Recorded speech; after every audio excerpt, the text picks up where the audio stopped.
So hello Farmalians, I hope that you all guys are doing well, great and awesome. So class 12 physics की सारी basic fundamental videos जैसे what is physics, what is differentiation, what is integration की deep explanations के बाद आज हम आगाज करने जा रहे हैं उस सफर का जिस सफर का हमारे बच्चों को बेसब्री से इंतजार था। खैर इंतजार तो मैंने इस वीडियो का भी कराया है। पिछले 10-12 दिनों से सेटअप में थोड़ी सी खराबी थी, लेकिन कोई दिक्कत नहीं। अगर हम देर से आए हैं तो दुरुस्त आएंगे और आपसे वादा करता हूं कि आपके बोर्ड्स आने से पहले पहले हम आपकी फर्स्ट बुक को, क्लास 12 की फर्स्ट बुक को पूरी तरह से चैप्टर टू चैप्टर वाइज पढ़ेंगे भी with all the PDF notes जिन्हें मैं खुद लिखूंगा और आपको यहां पे प्रोवाइड कराऊंगा। माना वक्त थोड़ा सा कम है, बट आसान चीजों में फिजिक्स वालों को मजा कहां आता है। सो साथ में करेंगे और बोर्ड्स को फोड़ के दिखाएंगे। सो बिल्कुल भी देरी ना करते हुए be ready, let's get started. So अगर मैं तेरी भाई पहली बुक की बात करूं तो इस बुक का नाम है इलेक्ट्रोमैग्नेटिज्म। और इससे भी ज्यादा इंटरेस्टिंग चीज यह है कि इस पूरी बुक के अंदर तू सिर्फ और सिर्फ एक चीज पढ़ेगा। इस पूरी बुक में तू सिर्फ और सिर्फ एक ही चीज के वेरिएशंस को पढ़ता रहेगा और यही चीज आज हमारी इस वीडियो का टॉपिक रहने वाला है। और उस टॉपिक का नाम है इलेक्ट्रिक चार्ज। वो इलेक्ट्रिक चार्ज जो पहले एक 4 चैप्टर्स के अंदर स्टैटिक रहेगा, रुका हुआ रहेगा और अपने अराउंड एक इलेक्ट्रिक फील्ड बनाएगा। जब अगले 2 चैप्टर्स में वो चार्ज मूव करने लगेगा तो अपने अराउंड एक करंट प्रोड्यूस करेगा।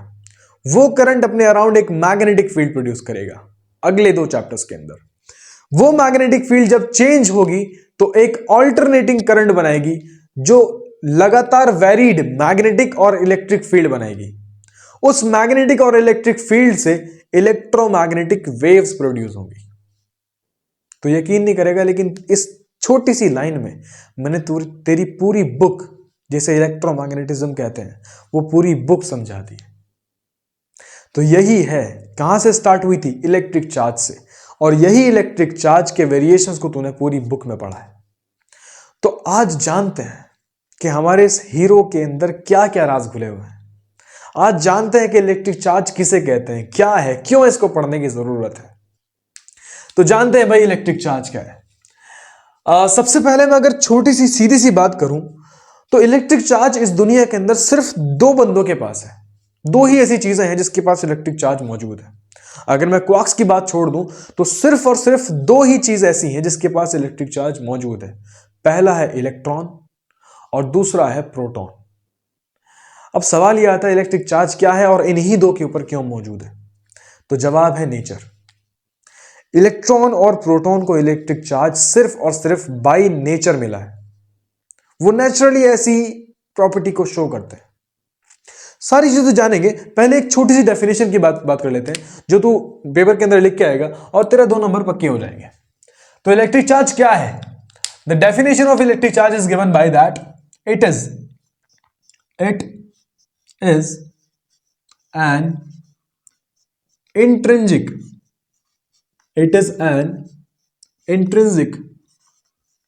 property. It is an intrinsic property of elementary particle. It is an intrinsic property of elementary particle of matter. It is an intrinsic property of elementary particle of matter which gives rise electrostatic force, which gives rise electrostatic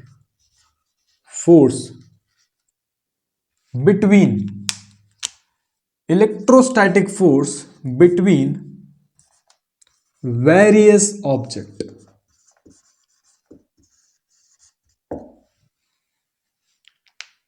हाँ मानता हूं किताबी ज्ञान से हमें problem है, but यही किताबी ज्ञान तू लिख के आएगा तभी तुझे नंबर मिलेंगे। यही है हमारा एजुकेशन सिस्टम। लेकिन समझते हैं ना क्या दिक्कत है, समझते हैं, देखो ध्यान से। It is an intrinsic property of elementary particle of matter which gives rise electrostatic force between various objects. सबसे पहली बात, इलेक्ट्रिक चार्ज एक प्रॉपर्टी है। इलेक्ट्रिक चार्ज सिर्फ और सिर्फ एक प्रॉपर्टी है। किसकी प्रॉपर्टी है? मैटर के एलिमेंट्री पार्टिकल की। अब मैटर क्या होता है? हर वो चीज जो स्पेस घेरे, हर वो चीज जिसके अंदर मास हो, वो मैटर होता है। तीन चीजें तूने पढ़ी हैं, लिक्विड, सॉलिड, गैस। तो हर वो चीज जो मास घेरे या जिसके पास मास हो या जो स्पेस को घेरती है, उसे मैटर कहते हैं। और मैटर के तीन पार्टिकल्स होते हैं। मैटर मिलके बनता है एटम से। मैटर मिलके बनता है एटम से, और एटम्स के तीन पार्टिकल्स होते हैं, इलेक्ट्रॉन, प्रोटॉन और न्यूट्रॉन। एटम के तीन पार्टिकल्स होते हैं, इलेक्ट्रॉन, प्रोटॉन और न्यूट्रॉन्स। और यही दो हीरो हैं हमारे, जिनके पास इलेक्ट्रिक चार्ज मौजूद होता है। सिर्फ यही दो हीरो हैं जिनके पास इलेक्ट्रिक चार्ज मौजूद होता है। तो ये है क्या? ये मैटर के एलिमेंट्री पार्टिकल्स हैं, और ये इन एलिमेंट्री पार्टिकल्स की इंट्रिंसिक प्रॉपर्टी है। प्रॉपर्टी मतलब क्वालिटी। अब ये इंट्रिंसिक वर्ड क्या है? दो तरह की प्रॉपर्टी होती है हर चीज के पास, एक एक्सट्रिंसिक प्रॉपर्टी और एक इंट्रिंसिक प्रॉपर्टी। एक्सट्रिंसिक प्रॉपर्टी वो चीज जो बाहरी बनावट पे, उसके एरिया पे, वॉल्यूम पे डिपेंड करे। लेकिन इंट्रिंसिक प्रॉपर्टी वो प्रॉपर्टी होती है जो बाय नेचर कोई चीज शो करती है। इलेक्ट्रॉन और प्रोटॉन को जो चार्ज मिला है, इलेक्ट्रिक चार्ज मिला है, वो सिर्फ और सिर्फ बाय नेचर उसको मिला है। किसी का उसमें कोई हाथ नहीं है। ना किसी साइंटिस्ट ने उसे बनाया है, ना किसी इंसान ने उसको इलेक्ट्रिक चार्ज दिया है। बाय नेचर उसके ऊपर इलेक्ट्रिक चार्ज आया है। तुझे देखने की शक्ति बाय नेचर मिली है, तुझे सुनने की, छूने की, स्वाद चखने की, ये सारी चीजें, ये सारी प्रॉपर्टी तेरी बाय नेचर है। क्या किसी साइंटिस्ट ने दी है क्या? नहीं भाई, ये तेरी इंट्रिंसिक प्रॉपर्टी है। तो इलेक्ट्रिक चार्ज क्या है? इलेक्ट्रिक चार्ज एटम के या फिर मैटर के एलिमेंट्री पार्टिकल की इंट्रिंसिक प्रॉपर्टी है। और इंट्रिंसिक प्रॉपर्टी क्या है? जो बाय नेचर इलेक्ट्रॉन और प्रोटॉन, जो एलिमेंट्री पार्टिकल है, वो शो करते हैं। अब आगे बढ़ते हैं। Which gives rise electrostatic force between various object। Electrostatic force, electro word आया है इलेक्ट्रिक चार्ज से, स्टैटिक मतलब रुका हुआ। कभी बचपन में तूने स्केल को रगड़ के अपने बालों में कागज उठाते हुए देखा होगा, या करा होगा, बहुत करा होगा। कभी बलून को बालों पर रगड़ करके या घिस करके पानी को मोड़ के देखा होगा। यह सारा काम होता है इलेक्ट्रिक चार्ज की वजह से। अब कोई भी चीज बिना फोर्स के किसी की तरफ को नहीं जाती। तो रुका हुआ जो मेरे अंदर, मैं एटम से मिलके बना हूं भाई, मेरे अंदर इलेक्ट्रॉन, प्रोटॉन, न्यूट्रॉन है। मैं स्केल को अपने बालों पे रख दूंगा, उस स्केल पे मेरे इलेक्ट्रॉन्स आ जाएंगे, और कागज के वो प्रोटॉन्स आपस में एक फोर्स जनरेट करेंगे जिससे वो चिपकेंगे, और वही फोर्स इलेक्ट्रोस्टैटिक फोर्स कहलाता है। स्टैटिक क्यों? क्योंकि रुका हुआ था। इलेक्ट्रॉन के ऊपर जो चार्ज था वो स्केल के ऊपर रुका हुआ था। स्टैटिक मींस रुका हुआ। ठीक, तो क्लियर सी बात कि ये एक प्रॉपर्टी है। किसकी प्रॉपर्टी है? मैटर के एलिमेंट्री पार्टिकल की प्रॉपर्टी है, जो दो ऑब्जेक्ट के बीच में इलेक्ट्रोस्टैटिक फोर्स क्रिएट करती है। स्केल और पेपर के बीच में इलेक्ट्रोस्टैटिक फोर्स क्रिएट करती है। अब अगर ये दो लोगों के पास मौजूद है, तो सीधी सी बात कि ये दो तरह का होना चाहिए। बिल्कुल, चार्ज दो तरह का होता है। There are two types of charges. पहला होता है भाई हमारा प्यारा सा पॉजिटिव चार्ज, जो कैरी करते हैं हमारे प्रोटॉन भाई साहब। प्रोटॉन के पास पॉजिटिव चार्ज होता है। दूसरा होता है नेगेटिव चार्ज, जो कैरी करते हैं हमारे इलेक्ट्रॉन भाई साहब। और अगर मैं और डीप थोड़ा सा जाऊं, तो न्यूक्लियस में प्रोटॉन और न्यूट्रॉन रहते हैं। इसके अराउंड ये मैटर है, मैटर के अंदर एटम में न्यूक्लियस होता है, उसके अराउंड इलेक्ट्रॉन रिवॉल्व करते हैं। तो इलेक्ट्रॉन पे नेगेटिव, प्रोटॉन पे पॉजिटिव चार्ज होता है, और दो चार्जेस एक दूसरे को, अगर वो अलग अलग है, दो डिफरेंट चार्जेस एक दूसरे को अट्रैक्ट करते हैं। जैसे नॉर्थ पोल और साउथ पोल मैग्नेट के एक दूसरे को अट्रैक्ट करते हैं, इसी तरह से दो चार्जेस जो अलग अलग है, different charges attracts each other. तो ये एक फोर्स से एक दूसरे को अट्रैक्ट करते हैं जो इनके चार्ज की लीस्ट वैल्यू कहलाती है। और वो लीस्ट वैल्यू क्या है? हर प्रोटॉन के ऊपर एक चार्ज होता है जिसे हम मेजर करते हैं। वो जो लीस्ट वैल्यू जिस फोर्स से एक दूसरे को अट्रैक्ट करते हैं वो होता है 1.6 10⁻⁻19 कूलम। इतना ही इलेक्ट्रॉन के ऊपर, बट ये पॉजिटिव और ये नेगेटिव, एक दूसरे को इतने ही फोर्स से ये अट्रैक्ट करते हैं। अच्छा, ये हमने जान लिया कि इलेक्ट्रॉन पे चार्ज है, ये हमने जान लिया कि प्रोटॉन पे चार्ज है, कितना चार्ज है ये हमने जान लिया। अब बात करते हैं इसको हम मेजर कैसे करेंगे। तो मेजर करेंगे तो यूनिट की बात कर लेते हैं। यूनिट क्या है भाई चार्ज की? इसकी यूनिट होती है कूलम। सीधी सीधी यूनिट है कूलम।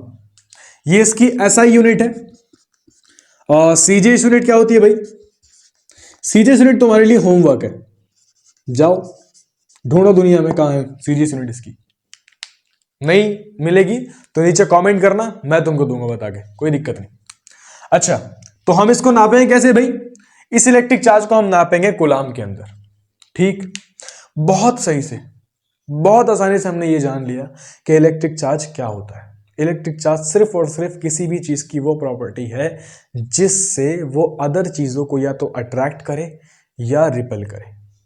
अगर उन दोनों के बीच में अलग अलग चार्जेस होंगे तो वो अट्रैक्ट करेंगे, अगर सेम चार्जेस होंगे तो वो रिपेल करेंगे। इतनी सी बात है। तो ये था चार्ज पुराण। अब हम देखते हैं कि इलेक्ट्रिक चार्ज क्या क्या चीजें कर सकता है, मतलब इलेक्ट्रिक चार्ज के अंदर क्या क्या प्रॉपर्टीज होती हैं। तो देयर आर 5 प्रॉपर्टीज। यहां पे 5 प्रॉपर्टीज होती हैं इलेक्ट्रिक चार्ज के अंदर। पहली बात तो वही है जो मैंने तुम्हें बताई, इलेक्ट्रिक चार्ज अगर पॉजिटिव पॉजिटिव एक दूसरे के पास आते हैं तो same charges repel each other, and this is the first property. Same charges repel each other, ये भी एक दूसरे को रिपेल करेंगे भाई। नेगेटिव नेगेटिव रिपेल करेगा, पॉजिटिव पॉजिटिव रिपेल करेगा, but different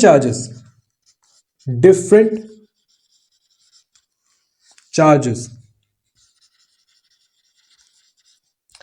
attract each other. दो अलग अलग चार्जेस एक दूसरे को अट्रैक्ट करते हैं, और यही इलेक्ट्रिक चार्ज की पहली प्रॉपर्टी है। दूसरी प्रॉपर्टी क्या है? दूसरी प्रॉपर्टी है कि इलेक्ट्रिक चार्ज एडिटिव होता है।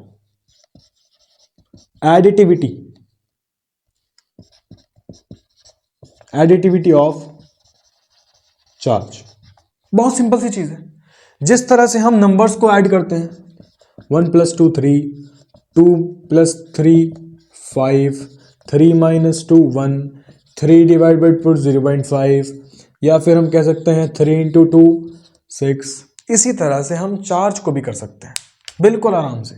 मतलब 1 कूलम 2 कूलम मिलके हो गए 3 कूलम, 2 कूलम 3 कूलम मिलके हो गए 5 कूलम, 3 में 2 कूलम बचे कितने? 0.5 कूलम।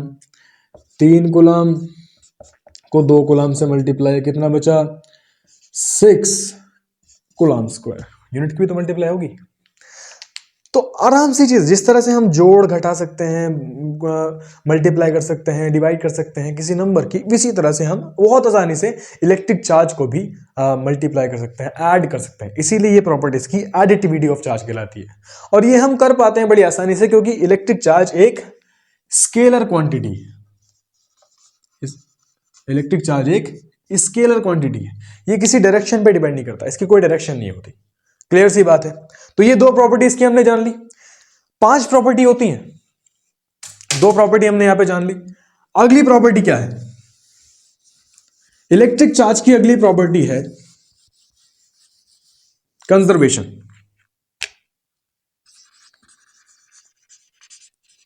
Conservation of charge. अब ये क्या भला है? तुमने एनर्जी कंजर्वेशन पढ़ा है ना, कि energy can not be destroy and can't be created. यही चीज है for an isolated system. For an isolated system the all charge या फिर total charge of the system remains conserved, या फिर कह सकते हो कांस्टेंट। अब बात आती है कि आइसोलेटेड सिस्टम क्या होता है। एक बॉक्स ले लो, कोई भी ऐसी चीज जिसको छेड़ा छाड़ा ना जा सके, मतलब छुआ ना जाए या वगैरह, उससे कोई छेड़छाड़ ना हो, तो उसके अंदर अगर तुम एक दिन देखोगे चार्ज मान लो 2 कूलाम है, अगले दिन 10 साल बाद भी उसके ऊपर चार्ज 2 कूलाम ही रहेगा। मतलब ना तो ये डिस्ट्रॉय होता है ना ही ये क्रिएट करा जा सकता है, बस हम इसको ट्रांसफर कर सकते हैं। जैसे हम एनर्जी को ना क्रिएट करते हैं ना डिस्ट्रॉय करते हैं, बस एक फॉर्म से दूसरे फॉर्म में कन्वर्ट करते हैं। इसी तरह से ये इसकी प्रॉपर्टी है, जैसे एनर्जी के अंदर होती है वैसी चार्ज के अंदर प्रॉपर्टी है कि चार्ज डिस्ट्रॉय नहीं होता। चाहे वो रखा है 2 कूलाम, तो 10 साल बाद भी वो 2 कूलाम का ही रहेगा सरफेस के ऊपर। ठीक, बात समझ गए इतनी? अच्छा भाई, अगली प्रॉपर्टी क्या है अभी इसकी? अगली प्रॉपर्टी यहां लिख देते हैं। चार्ज की अगली प्रॉपर्टी है क्वांटाइजेशन। Quantization of charge. और ये बहुत इंपॉर्टेंट है। इन सारी प्रॉपर्टीज के अंदर क्वांटाइजेशन ऑफ चार्ज सबसे इंपॉर्टेंट प्रॉपर्टी है। क्वांटाइजेशन का मतलब है कि ये क्वांटाइज होना, मतलब किसी भी बॉडी पे चार्ज या तो 1 इलेक्ट्रॉन होगा, या 2 इलेक्ट्रॉन के बराबर होगा, या 3 इलेक्ट्रॉन के बराबर होगा। कभी भी ऐसा नहीं हो सकता कि अगर एक स्केल को मैंने अपने बालों पे रगड़ा है तो आधा इलेक्ट्रॉन मेरे अंदर से निकल के इसके ऊपर आ जाए। पूरा इलेक्ट्रॉन ट्रांसफर होता है, मतलब एक ही इलेक्ट्रॉन चार्ज हो सकता है, 2 इलेक्ट्रॉन आ सकते हैं, 3 आ सकते हैं, 4 आ सकते हैं। मतलब अगर 1 इलेक्ट्रॉन है उस बॉडी पे, अगर 1 इलेक्ट्रॉन है तो हम चार्ज कहेंगे कितना? E। What is E? 1.6 10 to the power -19। अगर 2 इलेक्ट्रॉन है हम चार्ज कहेंगे क्या? 2E। चार्ज को हम Q से रिप्रेजेंट करते हैं, Q से, ठीक, 2E। अच्छा, 3 इलेक्ट्रॉन तो 3E। इसी तरह से अगर वहां पे n नंबर ऑफ इलेक्ट्रॉन्स भी आ जाए तो हम इसको कह देंगे Q इक्वल्स टू NE। और यही चीज का मतलब होता है क्वांटाइजेशन। मतलब चार्ज कांट बी E/2। किसी बॉडी पे चार्ज E/2 नहीं होगा, वो इलेक्ट्रॉन के चार्ज का ही इंटीग्रल मल्टीप्लाई होगा। तो ये प्रॉपर्टी इसकी क्वांटाइजेशन ऑफ चार्ज कहलाती है। एक लास्ट प्रॉपर्टी है जो कि बहुत आसान है कि charge does not depends upon speed